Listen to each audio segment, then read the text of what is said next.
Dame Hilary Mantel, the historical novelist, has said she hopes to gain Irish citizenship, leave the country and become a European again in an extraordinary swipe against the UK. And Wolfhall writer Dame Hilary Mantel said she might breathe easier in a republic and may be able to arrange it. She also said Boris Johnson should not be in public life, described Priti Patel's immigration rhetoric as ugliest side of the new global Britain post-Brexit, and said the popularity of the monarchy baffles her. Speaking to Italian newspaper, Ms. Mantel said, "I don't want to think that people are naturally slavish and actually enjoy inequality, though I understand that they prefer change to continuity. I might breathe easier in a republic and may be able to arrange it. I hope to loop back into my family story and become an Irish citizen," she explained. "Our projected move has been held back by COVID, but much as I love where I live now, in the West Country, by the sea, I feel the need to be packing my bags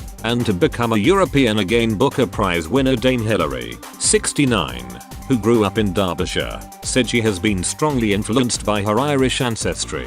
She added, "My parents were both born in England, but the generation that shaped me was the one before that, and I was conscious of belonging to an Irish family. We were northern, working class and Catholic, and to me, Englishness was Protestant and southern, and owned by people with more money. So when I began writing I imagined myself as a provincial writer, in the good sense, and as a European writer, rather than an English writer."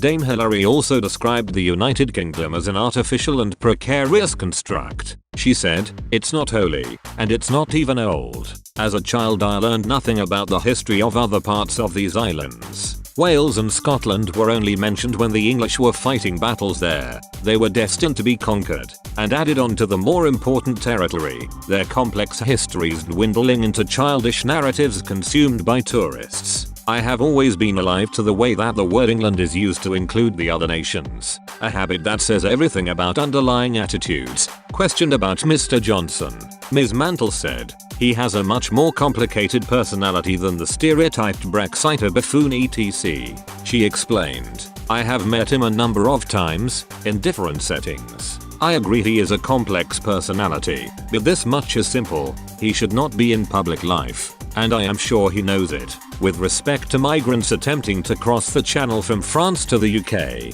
she said, "We see the ugly face of contemporary Britain in the people on the beaches abusing exhausted refugees even as they scramble to the shore. It makes one ashamed, and ashamed, of course, to be living in the nation that elected this government and allows itself to be led by it. Our present government sends mixed signals, boasting of global Britain, while at the same time diminishing the country's standing by cutting foreign aid, as if this was a broken little country that couldn't afford to keep its promises."